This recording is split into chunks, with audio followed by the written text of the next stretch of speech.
미국 뉴욕 한복판에서 벌어진 이 총살 사건. 단순한 범죄가 아니었습니다.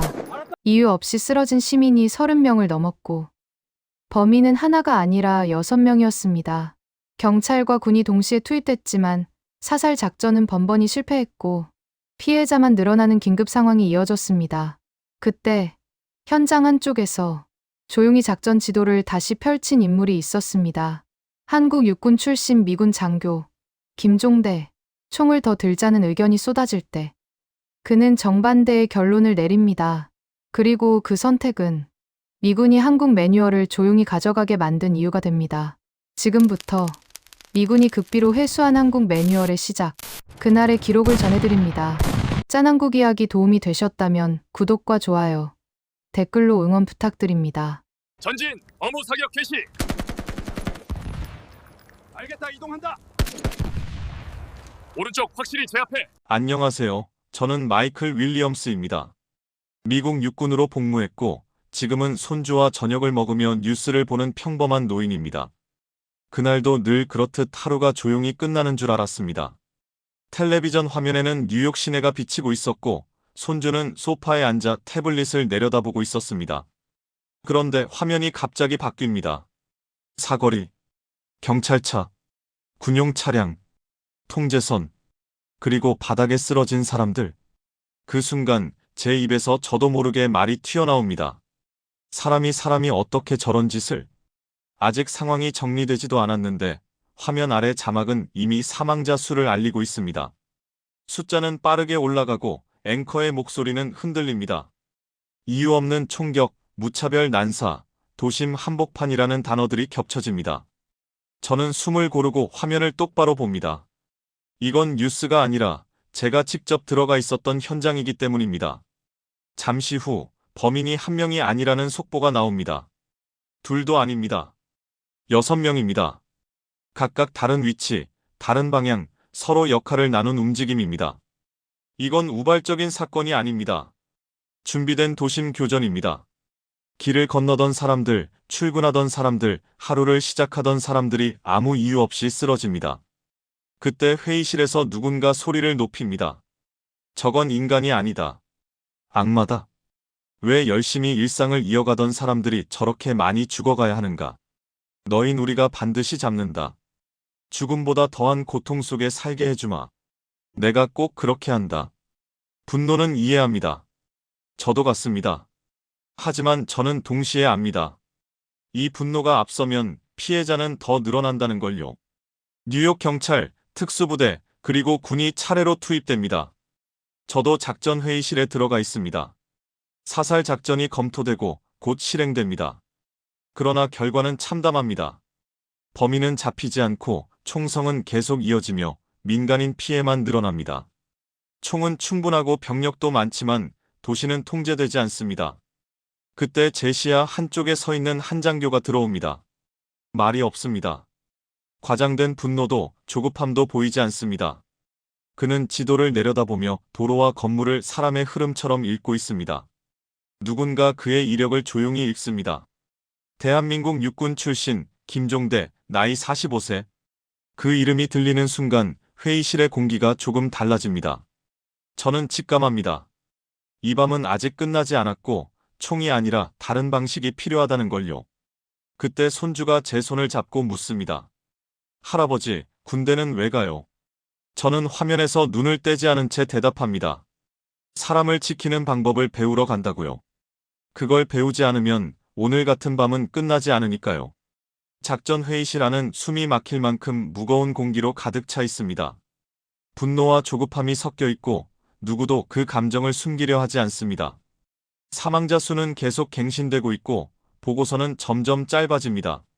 상황이 통제되지 않는다는 뜻이기 때문입니다. 저 역시 군복을 입은 채 그 자리에 서 있지만 이대로 가면 더 많은 시민이 쓰러질 거라는 생각이 머릿속을 떠나지 않습니다. 미국식 대응은 명확합니다.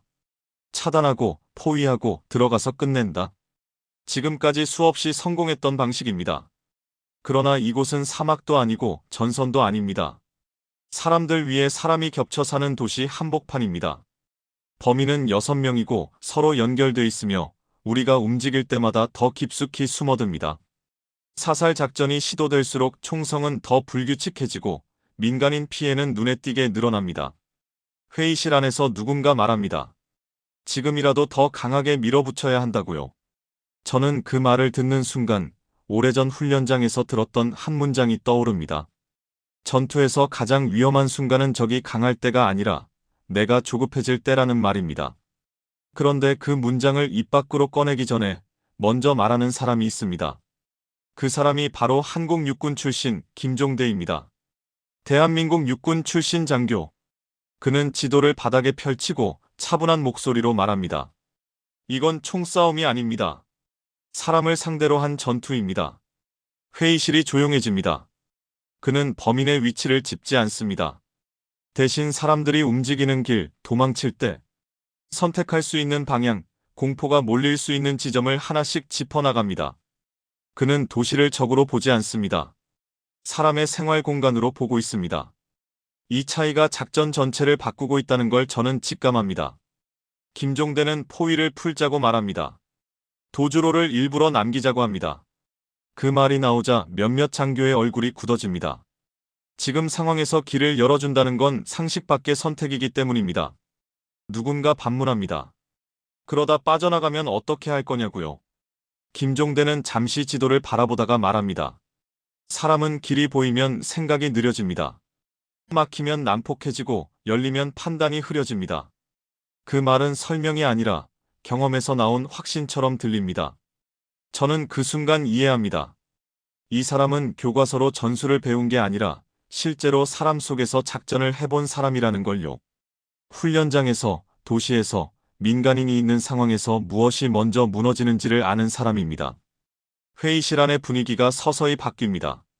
총과 병력의 숫자를 따지던 시선이 사람의 흐름으로 옮겨갑니다. 아직 결론은 나지 않았지만 적어도 하나는 분명해집니다. 지금까지의 방식으로는 이 밤을 끝낼 수 없다는 사실입니다. 그리고 저는 느낍니다. 이제부터의 작전은 총보다 머리가 먼저 움직이게 될 거라는 걸요.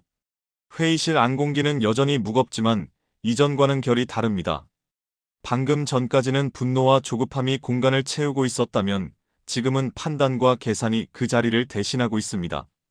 김종대가 말을 멈춘 뒤에도 아무도 쉽게 입을 열지 못합니다. 그가 제시한 방식이 낯설어서가 아니라 너무 정확하게 상황을 꿰뚫고 있기 때문입니다. 그는 다시 지도를 짚습니다.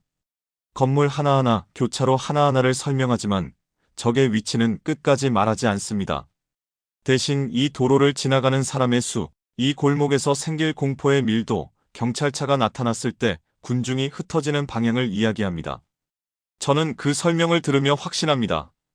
이 사람은 전투를 이기는 방법보다 전투를 끝내는 방법을 먼저 배운 사람이라는 걸요. 누군가 조심스럽게 묻습니다. 이 방식은 어디서 배운 거냐고요? 김종대는 잠시 멈췄다가 짧게 답합니다. 대한민국 육군에서 배웠습니다. 그 한마디에 회의실이 다시 조용해집니다. 그 누구도 그 말을 가볍게 넘기지 않습니다. 저는 그 이유를 알고 있습니다. 한국군은 장비가 아니라 상황으로 평가받아온 군대였기 때문입니다. 늘 부족한 조건 속에서 민간인과 전장을 동시에 고려해야 했고 실패하면 되돌릴 수 없다는 걸 몸으로 배운 군대입니다. 김종대는 포위를 풀자는 기존 입장을 다시 한번 분명히 합니다. 하지만 이번에는 이유를 덧붙입니다. 막히면 사람은 폭력적으로 변하고 열리면 판단이 느려진다고 말합니다. 그 틈을 이용하자는 겁니다. 쫓아내는 것이 아니라 스스로 흩어지게 만들자는 겁니다. 회의실 안에서 고개를 끄덕이는 사람들이 하나둘 늘어납니다.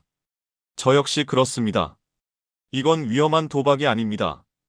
오히려 지금까지 우리가 반복해온 방식보다 훨씬 현실적인 선택입니다. 총을 더 들이대는 대신 공포의 방향을 바꾸는 작전입니다. 마침내 작전 책임자가 입을 엽니다. 이 방식으로 간다고 말입니다. 그 순간 저는 느낍니다. 오늘 밤 뉴욕에서 벌어질 일은 단순한 체포 작전이 아니라는 걸요. 이 도시는 지금 한국군이 오랫동안 축적해온 한 가지 질문을 시험받고 있습니다. 어떻게 싸울 것인가가 아니라 어떻게 끝낼 것인가라는 질문 말입니다. 그리고 그 질문의 답은 이제 막 실행 단계로 들어가고 있습니다. 작전이 결정되자 회의실의 공기는 다시 바빠집니다. 하지만 이전과는 다릅니다. 누구도 큰 소리를 내지 않습니다. 종이를 넘기는 소리, 지도 위를 짚는 손끝, 낮은 목소리로 주고받는 확인만 이어집니다. 김종대는 중심에 서 있지 않습니다.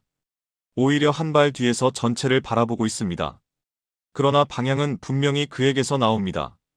그는 가장 먼저 기존 계획을 걷어냅니다. 사거리 전면 차단, 동시 진입, 즉각 제압. 이 방식은 지도에서 사라집니다. 대신 도로 몇 곳이 남습니다. 의도적으로 비워둔 길입니다. 도망칠 수 있을 것처럼 보이는 길, 숨을 수 있을 것처럼 느껴지는 골목입니다. 누군가는 여전히 불안해합니다. 저 역시 작전 장교로서 그 마음을 이해합니다. 길을 남긴다는 건 통제하지 않는다는 뜻처럼 보이기 때문입니다. 하지만 김종대는 분명하게 말합니다. 통제하지 않는 게 아니라 방향을 정하는 거라고요. 그는 범인을 쫓지 말라고 합니다. 압박하지 말라고 합니다. 경찰 차량의 위치, 군 병력의 노출 정도까지 세밀하게 조정합니다. 눈에 띄지 않게, 그러나 사라지지는 않게. 공포가 폭발하지 않고 서서히 이동하도록 설계합니다. 저는 그 과정을 보며 이 작전의 본질을 이해하기 시작합니다. 이건 체포작전이 아니라 심리이동 작전입니다. 김종대는 사람의 선택을 믿습니다. 막히면 부딪히고 열리면 흘러간다는 단순한 원칙을 끝까지 밀어붙입니다. 범인 6명은 서로를 신뢰하지 않습니다. 각자 살아남는 게 우선인 상태입니다. 그 틈을 이용하자는 겁니다. 함께 있을 때는 위험하지만 흩어지면 제어할 수 있습니다. 작전 지도가 완성될 즈음 저는 깨닫습니다. 지금 이 작전에는 영웅이 필요하지 않습니다. 빠른 판단도 과감한 돌격도 필요하지 않습니다. 필요한 건 인내와 계산입니다. 그리고 그건 한국군이 오랫동안 몸에 새겨온 방식입니다. 늘 긴장을 풀 수 없는 환경에서 단 한 번의 실수가 모든 걸 무너뜨릴 수 있다는 걸 알고 움직여온 군대의 방식입니다. 작전 개시 시간이 다가옵니다. 도시는 아직 긴장 속에 있고 총은 여전히 들려 있습니다. 하지만 저는 이전과 다른 감정을 느낍니다. 이제 이 밤은 끝을 향해 움직이고 있다는 확신입니다. 작전이 시작됩니다. 도시는 여전히 긴장 속에 있지만 움직임은 이전과 다릅니다. 경찰차의 사이렌은 멀어지고 군 병력은 눈에 띄지 않는 위치로 재배치됩니다. 일부 도로는 통제되지만 김종대가 지목한 몇 개의 길은 의도적으로 비워둡니다. 도망칠 수 있을 것처럼 보이는 길, 숨을 수 있을 것처럼 느껴지는 방향입니다. 범인들의 움직임이 변합니다. 처음에는 서로의 위치를 확인하듯 교신을 이어가지만 시간이 흐르자 간격이 벌어집니다. 포위의 압박이 사라지자 공포의 방향도 바뀝니다. 지금까지는 막혀있다는 느낌이 사람을 몰아붙였다면 이제는 열려있다는 착각이 판단을 흐리게 만듭니다. 저는 현장 화면을 보며 그 변화를 분명히 느낍니다. 한 명이 먼저 움직입니다. 사거리에서 벗어나 골목으로 들어갑니다. 곧 이어 두 번째가 다른 방향으로 빠집니다. 셋째와 넷째는 잠시 머뭇거리다 각자 다른 길을 선택합니다. 6명이 하나의 덩어리로 움직이던 구조가 서서히 풀어집니다. 이 순간이 바로 김종대가 기다리던 지점입니다. 우리는 쫓지 않습니다. 따라붙지도 않습니다. 보일 듯 말 듯한 거리에서 존재만 유지합니다. 범인들은 경찰이 사라졌다고 착각하고 그 착각은 곧 방심으로 바뀝니다. 숨을 고르고 주변을 살피고 다음 행동을 고민하는 시간. 그 짧은 틈이 판단을 느리게 만듭니다. 각 지점에서 체포가 시작됩니다. 총성이 울리지 않습니다. 도망칠 힘도 결단할 시간도 사라진 상태에서 손이 올라갑니다. 저는 무전으로 하나씩 확인되는 신호를 듣습니다. 첫 번째 확보, 두 번째 확보, 세 번째 확보. 숫자가 늘어날수록 현장의 공기는 눈에 띄게 가라앉습니다. 마지막 2명은 서로를 찾지 못한 채 고립됩니다. 그들이 선택한 길 역시 우리가 설계한 방향 안에 있습니다. 더 이상 움직일 이유도 버틸 명분도 없습니다. 잠시 후 마지막 신호가 들어옵니다. 6명 전원 확보. 추가 민간인 피해 없음. 그 순간 저는 크게 숨을 내쉽니다. 총은 한 발도 더 쓰이지 않았고 도시는 무너진 대신 멈췄습니다. 김종대는 소리내어 기뻐하지 않습니다. 그저 지도를 정리하며 작전 종료를 확인합니다. 이 작전이 성공한 이유를 그는 설명하지 않습니다. 설명할 필요가 없기 때문입니다. 이 밤은 힘으로 끝난 게 아닙니다. 사람을 먼저 계산한 선택이 끝낸 밤입니다. 작전이 종료되자 도시는 갑자기 조용해집니다. 사이렌이 멀어지고 무전은 짧은 확인만 오갑니다. 방금 전까지 긴장을 삼키고 있던 공기가 빠져나가듯 가라앉습니다. 저는 현장 화면을 보며 의자에 등을 기댑니다. 6명 전원 확보, 추가 민간인 피해 없음. 숫자 하나하나가 무겁게 다가옵니다. 이 밤이 이렇게 끝난다는 사실이 아직 실감나지 않습니다. 회의실로 돌아오자 모두가 말이 적어집니다. 누군가는 커피를 내려놓고 누군가는 헬멧을 벗습니다. 큰 환호도 과장된 축하도 없습니다. 대신 안도와 피로가 섞인 표정들이 자리합니다. 김종대는 여느 때처럼 한 발 뒤에서 상황을 정리합니다. 성과를 강조하지도 공을 주장하지도 않습니다. 그는 그저 끝났다는 사실을 확인합니다. 작전 책임자가 짧게 정리합니다. 계획대로 진행됐고 예상 변수는 없었으며 민간인 보호가 최우선으로 유지됐다고 말합니다. 그 문장들이 회의실에 남아 울립니다. 저는 그 말 속에서 방향의 변화를 느낍니다. 오늘의 성과는 속도도 화력도 아닙니다. 선택의 기준이 바뀌었다는 점입니다. 몇몇 장교가 김종대에게 다가와 질문합니다. 왜 포위를 풀었는지, 왜 압박을 줄였는지, 왜 기다렸는지 묻습니다. 그는 길게 설명하지 않습니다. 도시에서는 시간이 무기이고 사람의 판단이 전장이라는 말만 남깁니다. 그 말은 교훈처럼 적히지 않지만 표정으로 전달됩니다. 잠시 후 내부 보고가 시작됩니다. 문서는 간결하고 표현은 절제됩니다. 작전명도 특별하지 않습니다. 그러나 항목 하나가 눈에 들어옵니다. 도심 작전의 목표는 제압이 아니라 생존의 확장이라는 문장입니다. 저는 그 문장을 읽는 순간 오늘 밤의 본질을 이해합니다. 우리는 누군가를 이긴 것이 아니라 더 많은 사람을 살렸습니다. 회의가 끝나고 복도를 나서며 저는 김종대 옆을 걷습니다. 그는 여전히 담담합니다. 제가 묻습니다. 오늘 같은 방식이 항상 통하느냐고요. 그는 고개를 젓습니다. 다만 사람을 먼저 계산하지 않으면 어떤 방식도 오래가지 않는다고 말합니다. 그 말은 경험에서 나온 확신처럼 들립니다. 밖으로 나오자 뉴욕의 밤이 다시 움직입니다. 통제선은 정리되고 사람들은 집으로 돌아갑니다. 도시는 상처를 안고 있지만 무너지지는 않습니다. 저는 그 모습을 보며 압니다. 오늘 이곳에 남은 것은 체포 기록만이 아닙니다. 기준이 하나 바뀌었습니다. 그리고 그 변화는 조용히 퍼져나가기 시작합니다. 사건은 뉴스의 첫 줄을 오래 차지하지 않습니다. 자극적인 헤드라인도 반복 재생되는 영상도 없습니다. 단 몇 줄의 기사와 짧은 브리핑으로 정리됩니다. 하지만 진짜 이야기는 화면 밖에서 시작됩니다. 회의실과 회의실 사이, 문서와 문서 사이에서 조용히 이동합니다. 며칠 뒤 미군 합동작전본부 내부 자료실, 뉴욕 도심 고위험 상황 대응 사례라는 제목의 보고서가 올라옵니다. 표지는 무미건조합니다. 그러나 내용은 다릅니다. 도심 작전에서의 핵심 판단 기준, 민간인 밀집 지역에서의 압박 조절, 대치 시간을 무기로 전환한 사례가 조목조목 적혀 있습니다. 이름은 크지 않게, 설명은 정확하게 남습니다. 회의에서 누군가 묻습니다. 왜 이렇게까지 기록해야 하느냐고요? 담당자는 답합니다. 이건 성공담이 아니라 기준이라고. 다시 쓰일 수 있어야 할 선택의 방식이라고 말합니다. 그 순간 이 작전은 사건이 아니라 매뉴얼로 변합니다. 해외 파견을 앞둔 장교 교육 과정에서도 이 사례가 등장합니다. 슬라이드는 화려하지 않고 영상도 짧습니다. 대신 질문이 많습니다. 왜 서두르지 않았는가? 왜 강하게 밀어붙이지 않았는가? 왜 위험을 감수하고 시간을 택했는가? 교관은 정답을 주지 않습니다. 다만 같은 문장을 반복합니다. 사람을 먼저 계산하라는 말입니다. 이상한 변화가 생깁니다. 훈련 중 평가 기준이 바뀝니다. 제압 속도보다 판단의 일관성이, 사살 확률보다 상황 통제가 점수를 받기 시작합니다.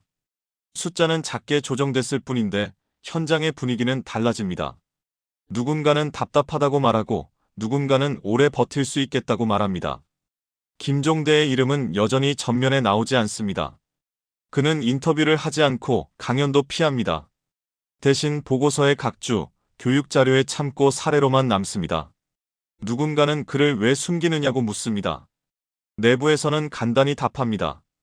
이건 개인의 이야기가 아니라 방식의 이야기라고. 시간이 지나며 같은 방식이 다른 도시에서 반복됩니다.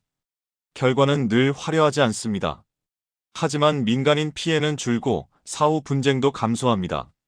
성과 보고서는 짧아지고 책임 소재는 명확해집니다. 아무도 크게 떠들지 않지만 다들 알고 있습니다. 기준 하나가 바뀌면 현장은 달라진다는 사실을. 저는 마지막 페이지를 덮으며 생각합니다. 세상을 바꾸는 일은 종종 조용합니다. 총성보다 문서가 오래 남고 환호보다 기준이 멀리 갑니다. 그리고 오늘 이 기록은 다음 선택을 바꾸기 위해 아무 말 없이 그 자리에 놓여 있습니다. 안녕하세요. 저는 여전히 그날의 교차로를 기억합니다. 총성이 멎은 자리보다 사람들이 다시 걸어다니기 시작한 그 장면이 더 선명하죠. 사건은 그렇게 끝났지만 제 삶은 그 이후로 조금 달라집니다. 집으로 돌아온 뒤 손주가 묻습니다. 텔레비전에서 본 그 뉴욕 이야기가 진짜냐고요? 왜 군인이 총을 안 쏘고 사람을 잡았냐고요? 저는 잠시 생각하다가 어렵게 설명하지 않습니다. 아이가 알아들을 수 있는 말만 남깁니다. 사람을 지키는 일이 제일 어려운 전투라고 말해줍니다. 적을 쓰러뜨리는 건 훈련으로 되지만 민간인을 살리는 선택은 마음이 준비돼 있어야 가능하다고요. 총을 쏘지 않은 게 아니라 더 무거운 걸 들고 있었던 거라고 말해줍니다. 책임이라는 이름의 무게 말입니다. 손주는 고개를 끄덕이면서도 다시 묻습니다. 그럼 할아버지는 무섭지 않았냐고요? 저는 웃으며 답합니다. 무서웠다고요. 그래서 더 천천히 움직였다고요. 겁이 날수록 원칙을 붙잡아야 한다고, 그걸 놓치면 사람은 쉽게 선을 넘는다고 말해줍니다. 그날 작전을 함께 했던 김종대도 비슷한 말을 했습니다. 총은 마지막 문장이고 판단은 첫 문장이어야 한다고요. 그 말은 보고서에도 기사에도 크게 적히지 않았습니다. 대신 교육 자료에 한 줄로 남습니다. 강조 표시도 없이 조용히요. 시간이 지나 미군 내부에서 새로운 지침이 돌기 시작합니다. 이름 없는 문서입니다. 표지도 단순하고 출처도 명확히 적히지 않습니다. 하지만 내용을 본 사람은 압니다. 이건 어디서 왔는지, 어떤 현장에서 검증됐는지 말입니다. 한국식 대응 매뉴얼이라는 말은 끝내 공식 문서에 등장하지 않습니다. 대신 현장에서는 다들 그렇게 부릅니다. 조용히 가져가서 크게 쓰기 위해서요. 저는 손주에게 마지막으로 한 문장만 남깁니다. 나라가 강해지는 건 무기를 많이 가져서가 아니라 쏘지 않을 이유를 끝까지 찾는 사람들이 있어서라고요. 그 아이는 아직 그 말의 무게를 다 알지 못합니다. 하지만 언젠가 알게 되겠죠. 그때가 오면 이 이야기는 다시 살아납니다.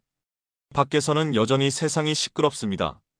하지만 어떤 변화는 늘 이렇게 시작됩니다. 말이 적고 기록이 남고 선택이 전해집니다.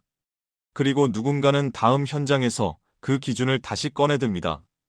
그게 우리가 싸웠던 방식이고 제가 손주에게 남길 수 있는 전부입니다.